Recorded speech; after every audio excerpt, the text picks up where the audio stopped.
Shalom teman-teman, bagaimana kabarnya hari ini? Puji Tuhan, saya berdoa supaya teman-teman semuanya dalam kasih dan anugerah Tuhan, sehingga kita bisa memuliakan dan mengharumkan nama Tuhan. Perkenalkan, saya Yusak. Hari ini kita akan belajar pendidikan agama Kristen dan budi pekerti kelas 7. Harapannya dengan kita menyelesaikan materi ini, kita akan berakar, bertumbuh dan berbuah di dalam Tuhan. Silakan teman-teman berikan like, share, dan subscribe, dan tekan bunyi lonceng yang di bawah ini. Setelah subscribe ada tekan lonceng sehingga teman-teman bisa dapat notifikasi dari kami secara terus-menerus. Oke, selamat belajar. Tema indahnya mengampuni didasari pada Kejadian 45 ayat yang pertama sampai 14 dan Matius pasal yang ke-6 ayat 14 sampai 15 dan yang terakhir Matius 18 ayat 22 sampai 35. Sebelum kita memasuki materi ini lebih dalam, mari kita berdoa. Bapa di surga, terima kasih untuk hari ini kami mendapatkan kesempatan untuk belajar mendalami materi indahnya mengampuni. Biarlah kami senantiasa menjadi umat-Mu yang mau mengampuni, karena Engkau terlebih dahulu sudah mengampuni segala dosa dan pelanggaran kami. Terima kasih Bapa, kami menyerahkan hidup kami ke dalam tangan-Mu, di dalam nama Bapa, Putra dan Roh Kudus, Allah kami yang satu. Amin. Tujuan kita belajar materi indahnya mengampuni, tujuan akhirnya adalah nanti teman-teman bisa mengimani pengampunan dan penyelamatan Allah melalui diri Yesus Kristus dalam lagu yang nanti kita akan belajar. Yang kedua, nanti biarkan teman-teman bisa menceritakan pengalaman teman-teman ketika mengampuni orang atau teman-teman salah dan diampuni orang lain. Yang terakhir, teman-teman nanti diharapkan bisa menjelaskan apa sih artinya mengampuni dan bagaimana kita memaknai pengampunan yang kita sudah terima di dalam hidup kita. Matius 6 ayat 14 sampai 15. Karena jikalau kamu mengampuni kesalahan orang, Bapamu yang di surga akan mengampuni kamu juga. Tetapi jikalau kamu tidak mengampuni orang, Bapamu juga tidak akan mengampuni kesalahanmu. Kejadian 45 ayat yang pertama sampai 14. Yusuf memperkenalkan dirinya kepada saudara-saudaranya. Ketika itu Yusuf tidak dapat menahan hatinya lagi di depan semua orang yang berdiri di dekatnya. Lalu berserulah ia, "Suruhlah keluar semua orang dari sini." Maka tidak ada seorang pun yang tinggal di situ bersama-sama Yusuf ketika ia memperkenalkan dirinya kepada saudara-saudaranya.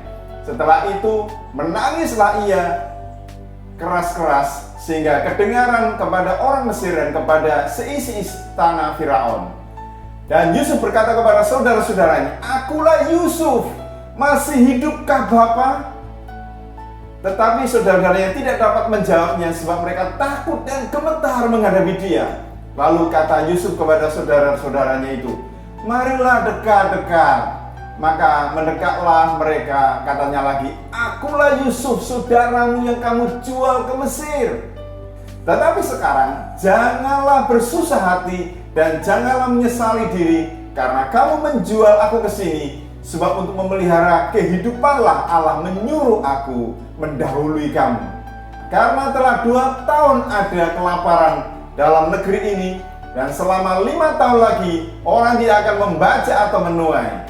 Maka Allah telah menyuruh aku mendahului kamu untuk menjamin kelanjutan keturunanmu di bumi ini dan untuk memelihara hidupmu sehingga sebagian besar daripadamu tertolong. Jadi bukanlah kamu yang menyuruh aku ke sini, tetapi Allah. Dialah yang menempatkan aku sebagai bapa bagi Firaun dan tuan atas seluruh istananya dan sebagai kuasa atas seluruh tanah Mesir. Segeralah kamu kembali kepada Bapa dan katakanlah kepadanya, beginilah kata Yusuf anakmu, Allah telah menempatkan aku sebagai tuan atas seluruh Mesir. Datanglah mendapatkan aku janganlah tunggu-tunggu. Engkau akan tinggal di tanah Goshen dan akan dekat kepadaku, engkau serta anak-anak dan cucumu, kambing domba dan lembu sapimu dan segala milikmu. Di sanalah aku memelihara engkau, sebab kelaparan ini masih ada 5 tahun lagi, supaya engkau jangan jatuh miskin bersama seisi rumahmu dan semua orang yang ikut serta dengan engkau. Dan kamu telah melihat dengan matamu sendiri, dan saudaraku Benyamin juga, bahwa mulutku sendiri mengatakannya kepadamu. Sebab itu, ceritakanlah kepada Bapa segala kemuliaanku di negeri Mesir ini, dan segala yang telah kamu lihat. Kemudian segeralah bawa Bapa kemari. Lalu dipeluknyalah leher Benyamin adiknya itu, dan menangislah ia, dan menangis pula lah Benyamin pada bahu Yusuf. Matius 18 ayat 22 sampai 35. Yesus berkata kepadanya, "Bukan, aku berkata kepadamu, bukan sampai 7 kali, melainkan sampai 70 kali 7 kali. Sebab hal kerajaan surga seumpama seorang raja yang hendak mengadakan perhitungan dengan hamba-hambanya. Setelah ia mulai mengadakan perhitungan itu, dihadapkanlah kepadanya seorang yang berhutang 10.000 talenta. Tetapi karena orang itu tidak mampu melunaskan hutangnya, raja itu memerintahkan supaya ia dijual beserta anak istrinya dan segala miliknya untuk membayar hutangnya. Maka sujudlah hamba itu menyembah dia, katanya, 'Sabarlah dahulu, segala hutangku akan kulunaskan.' Lalu tergeraklah hati raja itu oleh belas kasihan akan hamba itu, sehingga ia membebaskannya dan menghapuskan hutangnya. Tetapi ketika hamba itu keluar, ia bertemu dengan seorang hamba lain yang berhutang 100 dinar kepadanya. Ia menangkap dan mencekik kawan itu, katanya, 'Bayar hutangmu.' Maka sujudlah kawan itu dan memohon kepadanya, 'Sabarlah dahulu, hutangku itu akan kulunaskan.' Tetapi ia menolak dan menyerahkan kawannya itu ke dalam penjara sampai dilunaskannya hutangnya. Melihat itu, kawan-kawannya yang lain sangat sedih, lalu menyampaikan segala yang terjadi kepada tuan mereka. Raja itu menyuruh memanggil orang itu dan berkata kepadanya, 'Hai hamba yang jahat, seluruh hutangmu telah kuhapuskan karena engkau memohonkannya kepadaku. Bukankah engkau pun harus mengasihani kawanmu seperti aku telah mengasihani engkau?' Maka marahlah tuannya itu dan menyerahkannya kepada Al-Guju sampai ia melunaskan seluruh hutangnya. Maka Bapakku yang di surga akan berbuat demikian juga terhadap kamu, apabila kamu masing-masing tidak mengampuni saudaramu dengan segenap hati." Matius 16 ayat 14 sampai 15 menjelaskan bahwa Yesus itu menekankan di sini bahwa para pengikutnya harus bersedia untuk mengampuni kesalahan orang lain. Manusia telah menikmati pengampunan dari Allah dengan cuma-cuma, karena itu manusia wajib mengampuni sesamanya. Yesus mengatakan hal ini sebagai bagian dari tanggapannya atas pertanyaan Petrus, "Berapa kali kita harus mengampuni?" Yesus menjawab, 70 kali 7 kali. Itu hanyalah simbol bahwa pengampunan itu tidak terbatas. Semakin banyak kita mengasihi orang lain dalam konteks mengampuni, maka semakin kita menghidupi kebenaran firman Tuhan. Kejadian 45 ayat 1 sampai 45 menjelaskan bahwa bagian ini bercerita tentang pertemuan antar saudara yang amat mengharumkan. Yusuf memperkenalkan dirinya kepada saudara-saudaranya. Ia memaafkan mereka dan menerima mereka. Tidak hanya itu, ia juga menolong mereka dari kesulitan dan pada akhirnya membawa mereka tinggal di dekatnya. Ketika Yusuf tidak dapat lagi menahan hatinya, ia berseru nyaring sambil menangis dalam terjemahannya. Sesaat kemudian dia memperkenalkan dirinya kepada saudara-saudaranya dan membuka hatinya yang baik untuk mereka. Di dalam ketakutan dan kebingungan mereka menjadi tidak dapat berbicara. Tetapi Yesus menenangkan hati mereka. Ia mengatakan, "Allah menyuruh aku mendahului kamu." Dengan cepat ia mengangkat seluruh beban kesalahan mereka karena perbuatan buruk mereka dulu ketika ia berusaha menafsirkan kejadian tersebut menurut maksud dan rencana Allah. Bahwa Allah yang mengatur supaya Yusuf berada di Mesir mendahului saudara-saudaranya. Yusuf mendesak saudara-saudaranya untuk membawa ayah mereka ke Mesir dan tinggal di sana. Dia menjelaskan bahwa kelaparan tersebut akan berlangsung 5 tahun lagi. Tetapi di Mesir dia dapat membantu Yakub dan keluarganya dengan menyediakan tempat tinggal dan kebutuhan mereka. Mereka tinggal di tanah Goshen yang terletak sekitar 40 mil dari wilayah Kairo saat ini. Terletak di delta Sungai Nil, wilayah ini merupakan tempat terbaik untuk beternak. Letaknya dekat On dan juga Memphis di mana Yusuf tinggal. Ketika saudara-saudaranya Yusuf berangkat pulang, Yusuf mengirimkan beberapa kereta untuk mengangkut barang-barang mereka bila mereka kembali ke Mesir, dan dia memenuhi kereta-kereta mereka dengan gandum, hadiah, dan kebutuhan-kebutuhan yang lainnya. Matius 18 ayat 22-35 menjelaskan bahwa dalam perumpamaan ini Yesus mengajarkan bahwa pengampunan Allah diberikan dengan cuma-cuma kepada semua orang berdosa yang bertobat. Mengacu pada pengampunan itu, maka kita wajib mengampuni sesama.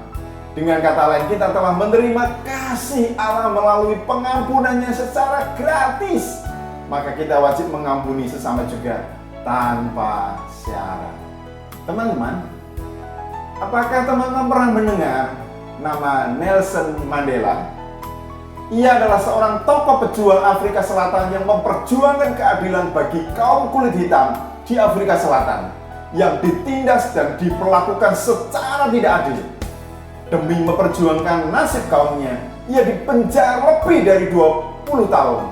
Setelah Nelson Mandela dibebaskan dan memenangkan pemilihan umum di Afrika Selatan sehingga terpilih sebagai presiden, orang pertama yang diundang makan malam bersamanya adalah kepala penjara yang memenjarakan dia.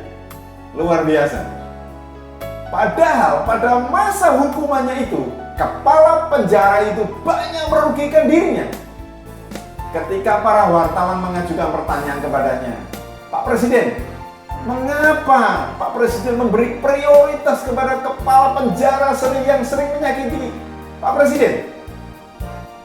Maka Mandela sebagai presiden menjawab, kamu harus terlebih dahulu mengampuni seseorang yang berada di dekatmu dan yang paling banyak menyakitimu. Jika kamu mampu melakukannya, kamu dapat mengampuni semua orang yang jahat kepadamu. Luar biasa. Mengampuni itu artinya membebaskan diri kita dari rasa benci dan membiarkan perasaan damai menguasai hidup kita. Saya ulang, mengampuni adalah membebaskan diri kita dari rasa benci, dendam, amarah, dan sebaliknya memberi kesempatan damai memasuki area hati kita. Sikap yang luar biasa, bukan? Pernahkah kamu mengampuni atau diampuni seseorang? Coba teman-teman ceritakan secara berkelompok, atau teman juga bisa berbagi kepada teman yang ada di dekat teman-teman. Bagaimana rasanya mengampuni orang dan diampuni oleh orang lain? Apakah teman-teman merasakan apa yang teman-teman merasakan setelah mengampuni atau diampuni oleh orang lain? Sebaliknya, adakah pengalaman ketika teman-teman bersedia mengampuni orang lain atau tidak diampuni orang lain? Bagaimana perasaan teman-teman? Setelah berbagi tentang pengalaman perasaan teman-teman ketika mengampuni atau diampuni, teman-teman sekarang tuliskan pemahamanmu tentang arti mengampuni. Menurut saya, mengampuni adalah bebas dari perasaan benci dan memilih hidup damai menguasai hati kita. Pertanyaan selanjutnya, mengapa hal mengampuni itu penting bagi orang Kristen? Di sini Pak Yusak memberikan 3 alasan, bisa lebih, teman-teman bisa nanti tambahkan. Yang pertama, karena Allah telah terlebih dahulu mengampuni dosa saya. Yang kedua, karena apabila saya mengampuni, maka Bapa juga mengampuni saya. Jika saya tidak mengampuni, maka Bapa juga tidak mengampuni saya. Itu rumusnya seperti itu. Firman Tuhan katakan demikian. Tadi ayat di depan kita sudah membacanya. Yang ketiga, karena dengan mengampuni, hubungan saya dengan Tuhan menjadi pulih kembali. Hubungan saya dengan Tuhan menjadi terjalin kembali. Pertanyaan selanjutnya, apakah menurut teman-teman dalam hidup kita perlu mengampuni orang lain? Jawabannya adalah ya, saya wajib mengampuni kesalahan orang lain. Karena Tuhan juga sudah mengampuni kesalahan saya. Pertanyaan selanjutnya, sebaliknya, apakah kita membutuhkan pengampunan dari orang lain? Ya, saya membutuhkan pengampunan dari orang lain. Karena saya adalah manusia yang memiliki banyak kesalahan, dosa-dosa, dan hal-hal yang kita tidak tahu yang mungkin menyakiti orang lain. Ungkapkanlah, saya minta maaf sebelum menuntut orang lain meminta maaf. Itu menunjukkan bahwa kita adalah anak-anak Tuhan. Mengampuni artinya kita memaafkan seseorang dari kesalahan yang dilakukannya dan tidak mengungkit kesalahan itu lagi. Pada kenyataannya cukup sulit untuk melakukannya. Jadi kita punya kesalahan, kemudian kita minta maaf itu mudah. Maaf ya, saya salah. Tetapi kalau orang lain salah, kemudian kita disuruh minta maaf, ini yang sulit. Itu maksudnya. Tetapi kalau orang-orang yang sudah menang di dalam Tuhan, memaafkan, memberi maaf kepada orang lain, itu menjadi hal yang mudah. Tetapi mari kita belajar untuk kita memberi maaf kepada orang lain ketika orang lain salah kepada kita. Nah, mengapa? Karena setiap orang memiliki sifat egois atau keakuan yang cenderung menempatkan dirinya sebagai orang yang paling benar, sedangkan orang lain selalu menjadi pihak yang salah. Mengapa demikian? Karena kita selalu tergoda untuk hanya melihat ke dalam diri kita saja. Kita berpikir dari sudut diri kita sendiri dan lupa untuk berpikir dari sudut kacamata orang lain. Contohnya, jika terjadi masalah atau pertikaian dengan teman, kita cenderung menyalahkan teman tanpa mau bersusah payah mencari tahu mengapa dia marah sama kita. Padahal kemungkinan ada perbuatan kita yang tidak berkenan baginya, itu pasti. Banyak orang mengira mengampuni berarti melupakan masalah, merelakan kesalahan orang lain, membebaskan diri dari kebencian, dendam, dan amarah. Sebenarnya mengampuni itu adalah perbuatan yang terutama kita lakukan untuk diri kita sendiri tanpa melupakan orang yang menyakiti kita. Dengan mengampuni, kita melepaskan diri kita dari amarah dan dendam, bukan melepaskan orang lain dari pikiran kita. Namun, seberapa dalam pun luka yang telah terjadi, kita tidak akan sembuh dari luka itu sampai kita mengampuni kesalahan orang yang bersangkutan. Pengampunan adalah sebuah keputusan dari hati, dan mengampuni tidaklah mengubah masa lalu, melainkan mencerahkan masa depan. Artinya, pengampunan yang diberikan tidak berarti menghapuskan masa lalu karena semua sudah terjadi. Dengan mengampuni, seseorang dibebaskan dari beban kebencian dan hati terasa damai. Dengan begitu, langkah depan menjadi cerah dan membuktikan bahwa kita adalah orang-orang milik Allah yang bisa mengampuni, bebas dari rasa bersalah, dan bisa mengampuni orang lain. Apakah mudah untuk melupakan rasa sakit hati kita? Dalam beberapa kasus sangat sulit untuk menyembuhkan luka hati dan rasa benci. Tetapi perlu diingat bahwa pengampunan itu dapat berarti hal seperti berikut. Yang pertama, membebaskan diri dari beban kebencian dan menggantinya dengan damai sejahtera. Coba teman-teman ambil air putih dan tuangkan kopi kental. Ini kopi kental. Ini teh.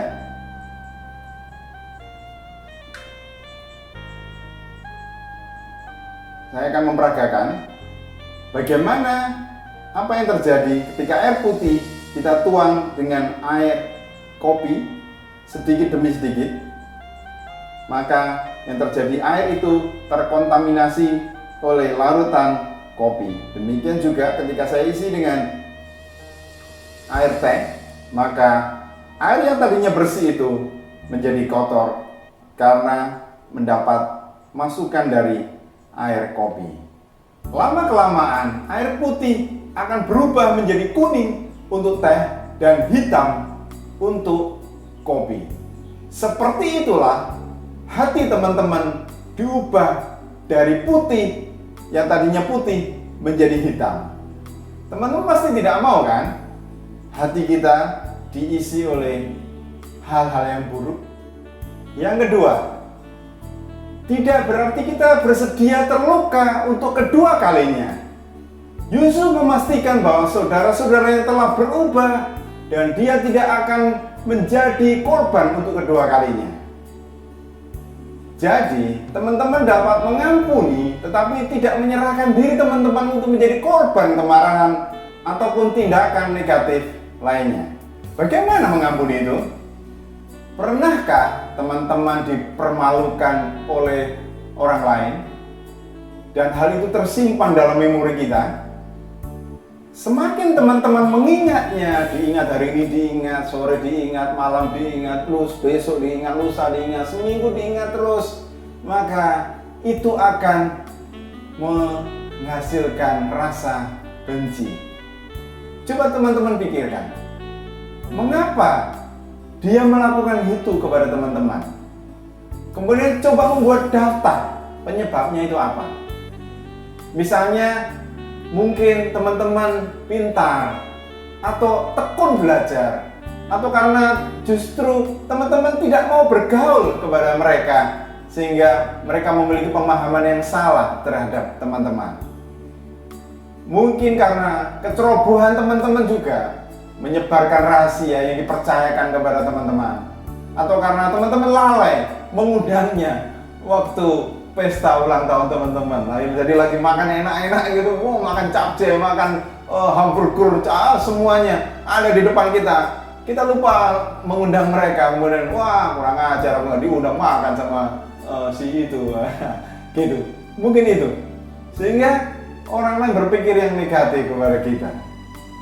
Atau karena teman-teman punya teman baru dan mengabaikan teman lama. Jika dirunut, selalu ada hubungan sebab akibat dalam rusaknya sebuah hubungan yang berakhir dengan pertengkaran, kebencian, dan rasa dendam. Jika kita berpikir objektif, kita akan temukan bahwa kedua belah pihak turut menyebabkan rusaknya hubungan antar teman atau saudara. Dalam kisah Yusuf dan saudara-saudaranya, ia sadar bahwa dahulu ayahnya terlalu mencintai dan mengistimewakan dirinya. Hal itu menyebabkan saudara-saudaranya iri hati dan mereka membencinya. Wujud dari kebencian itu mereka menjualnya sebagai budak. Namun dia tidak membenci mereka, tetapi Yusuf juga tidak secara otomatis mengampuni saudara-saudaranya. Dia menguji saudara-saudaranya dengan cara menyelipkan piala ke dalam karung adik mereka yang paling kecil. Yusuf ingin menguji saudara-saudaranya apakah mereka telah berubah atau mereka akan mengorbankan adiknya seperti dahulu ketika mereka membenci dan menjual sebagai budak. Ternyata saudara-saudara Yusuf telah berubah. Mereka membela adiknya Benyamin serta menangisinya. Bahkan kakak tertua rela ditahan untuk menggantikan adiknya. Melalui cara itu, Yusuf mengetahui bahwa kini saudara-saudaranya telah berubah, dan karena itu sudah waktunya ia menyatakan dirinya kepada saudaranya dan memaafkan mereka. Yusuf tidak menanti supaya saudara-saudaranya ketakutan dan mengemis untuk dimaafkan, tetapi dia yang memiliki inisiatif untuk mendatangi mereka dan memaafkan mereka. Ini yang luar biasa.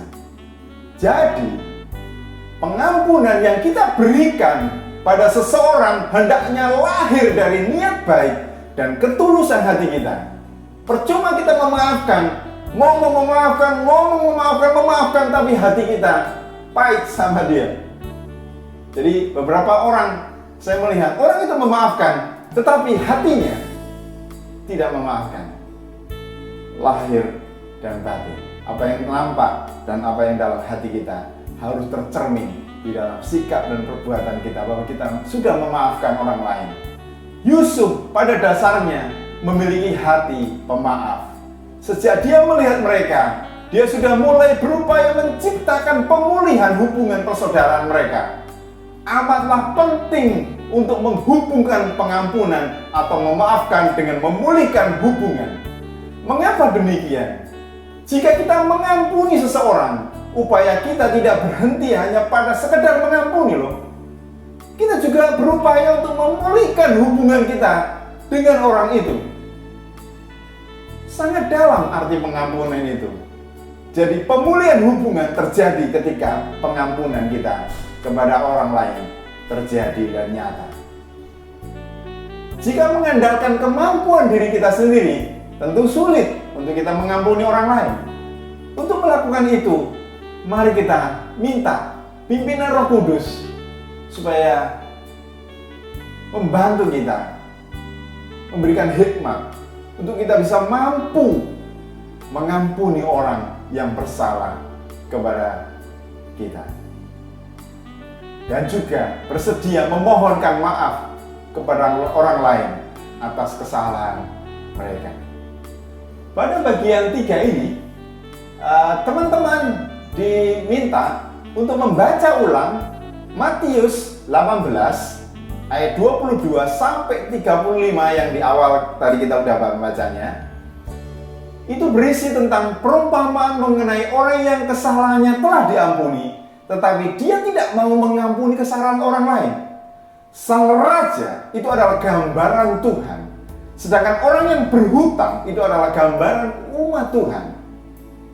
Kesimpulan perumpamaan ini terdapat dalam ayat 35.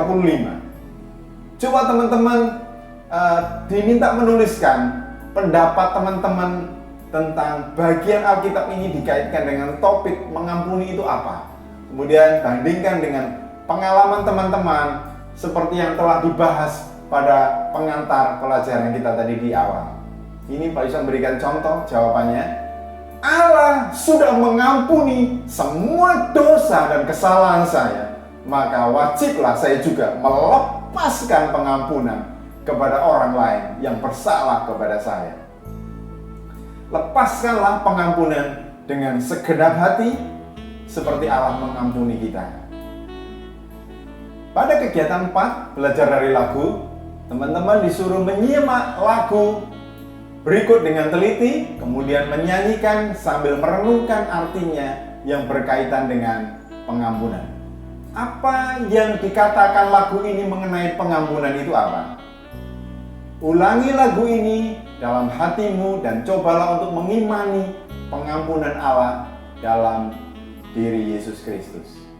Teman-teman, mari kita memuji Tuhan dengan judul Dihapuskan Dosaku, diambil dari Kidung Jemaat nomor 36.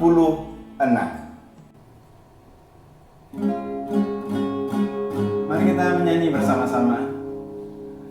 Oh, darah Tuhanku, sumber pembasuhku, sucilah hidupku hanya oleh darah Yesus.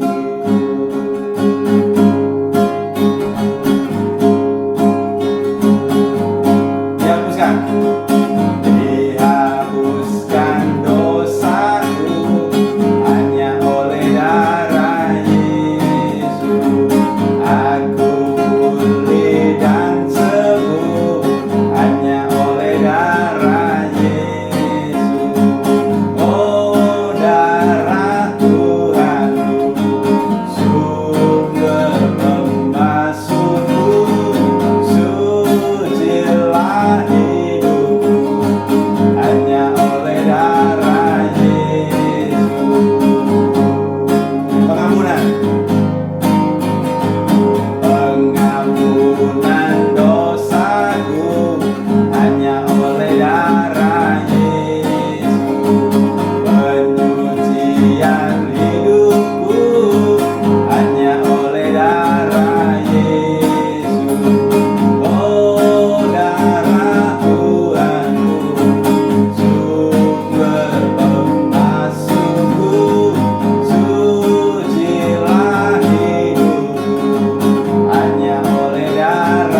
Setelah kita memuji Tuhan, teman-teman diminta untuk menuliskan kesan teman-teman tentang lagu yang ada di atas. Pak Isa berikan jawaban. Tuhan Yesus adalah satu-satunya pribadi yang mampu menghapus dosa saya. Yang kedua, karena Yesus adalah Allah, maka Ia mampu menghapuskan dosa saya. Karena Yesus adalah Allah yang suci, maka Ia sanggup menyucikan dosa saya. Melalui darah Yesus, dosaku dihapuskan, hubunganku dipulihkan. Kisah ini terjadi ketika Yesus mati di atas kayu salib, darahnya tertumpah menutupi dosa teman-teman semuanya. Kita bersyukur punya Allah yang memiliki inisiatif datang mengampuni, menghapuskan dosa kita, sehingga kita menjadi pulih hubungan kita dengan Allah, dan kita mendapatkan kesempatan untuk bertemu dengan Allah pribadi, pencipta alam semesta, sehingga kita mendapatkan kesempatan masuk di dalam kerajaan Allah yang kekal bersama dengan Dia selama-lamanya. Teman-teman, materi kita sudah selesai. Saya akan menutupnya dengan paragraf ini. Allah telah terlebih dahulu mengampuni kita. Dia mengirimkan Yesus Kristus untuk menyelamatkan kita. Cara kita menjawab pengampunan Tuhan adalah dengan mengampuni orang lain yang bersalah kepada kita, ataupun rela meminta pengampunan pada seseorang yang kita rugikan atau kita sakiti. Banyak orang masih merasa sulit untuk mengampuni orang lain ataupun meminta pengampunan atas kesalahannya karena mereka selalu berpikir kalau dirinya yang paling benar. Memang, jika mengandalkan kemampuan diri kita sendiri, sulit untuk mengampuni orang lain. Tetapi, orang yang memiliki iman dapat mengandalkan Roh Kudus untuk membantu, menggerakkan hatinya dalam mengampuni orang lain. Mari kita datang kepada Tuhan supaya kita diberi kemampuan untuk bisa memulihkan orang lain, bila bisa melepaskan pengampunan kepada orang lain yang pernah menyakiti kita. Saya mau mengatakan, Tuhan Yesus sudah mati di atas kayu salib, mengampuni dosa-dosa teman-teman semuanya, sejak masa lalu, kemarin, maupun hari ini. Maka saya mau mengatakan, teman-teman juga wajib mengampuni orang lain, melepaskan pengampunan kepada orang lain yang pernah menyakiti teman-teman, sehingga teman-teman terbebas dari rasa kebencian, rasa dendam, dan iri hati. Pernahkah teman-teman berpikir bahwa kerajaan Allah itu tidak ada dendam? Di dalam kerajaan Allah tidak ada rasa benci. Di dalam kerajaan yang kekal tidak ada rasa iri hati. Jika kita masih menyimpan itu, maka kita tidak layak masuk dalam kerajaan Allah yang kekal itu.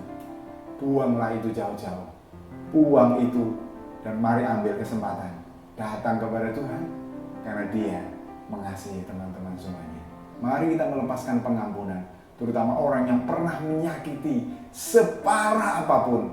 Ingat, Tuhan mengasihi teman-teman. Hari ini juga saya berdoa supaya teman-teman semuanya mendapatkan kekuatan sehingga bisa melepaskan pengampunan kepada orang yang pernah menyakiti kita. Untuk mengakhiri bagian ini, mari kita memuji Tuhan dengan judul Sejauh Timur dari Barat. Teman-teman, mari kita memuji Tuhan sejauh timur dari barat. Teman-teman ikut nyanyi sama-sama ya. Kita memuliakan nama Tuhan karena Tuhan sudah menghapus segala dosa kita.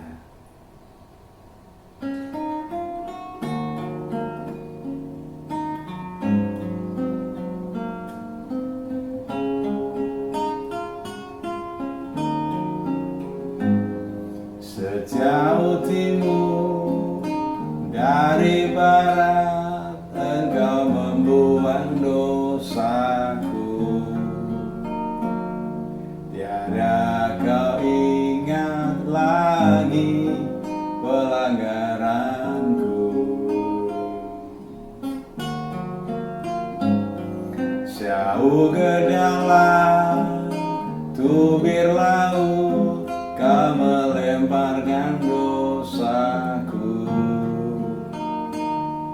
Tiada kau berhitungkan kesalahanku. Sejauh timur dari barat engkau membuang dosaku. Tiada kau ingat lagi pelanggaranku. Jauh ke dalam tubir laut kau melemparkan dosaku. Tiada kau berhitungkan kesalahanku. Betapa besar kasih pengampunanmu Tuhan, tak kau pandang hina hati yang hancur. Ku berterima kasih kepadamu ya Tuhan. Pengampunan yang kau beri pulihkanku. Betapa besar, betapa besar kasih pengampunanmu Tuhan, tak kau pandang hina hati yang hancur. Ku berterima kasih kepadamu ya Tuhan. Pengampunan yang kau beri pulihkanku.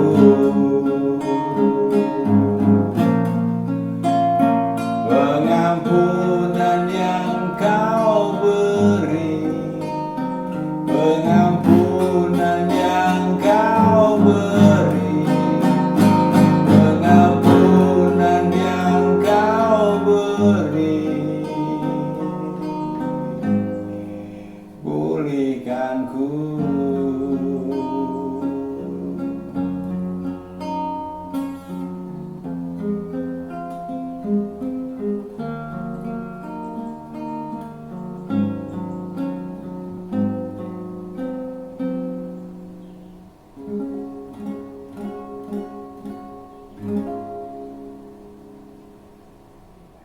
Mari kita tutup bagian ini dengan berdoa.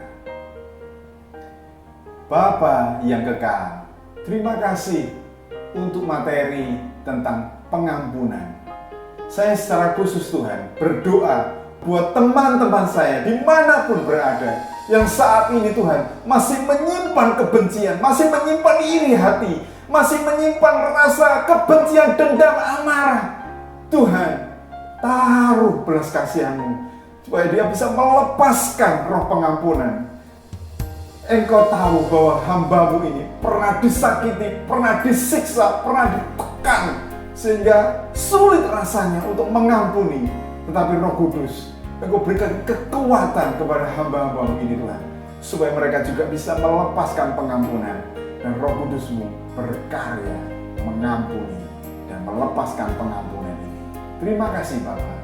Kami bersyukur kekuatan Roh Kudus mendorong kami untuk bisa melepaskan pengampunan kepada orang yang bersalah kepada saya. Terima kasih Bapa. Kami bersyukur karena karyamu di atas kayu salib melepaskan kami sehingga kami diampuni dan kami mendapatkan kesempatan berhubungan kembali kepada Bapa Pencipta segala-galanya. Di dalam nama Bapa, Putra dan Roh Kudus, Allah kami yang Esa. Amin. Terima kasih teman-teman sudah mengikuti materi ini dari awal sampai usai. Jangan lupa teman-teman memberikan like, share, dan subscribe. Tekan lonceng. Setelah subscribe, maka teman-teman bisa mendapatkan materi ini secara keseluruhan. Jangan lupa juga, jika ada hal yang perlu ditanyakan, bisa komentar di kolom di bawah ini, sehingga saya bisa menolong permasalahan-permasalahan yang ada yang terjadi dalam diri teman-teman. Terima kasih, Tuhan Yesus memberkati.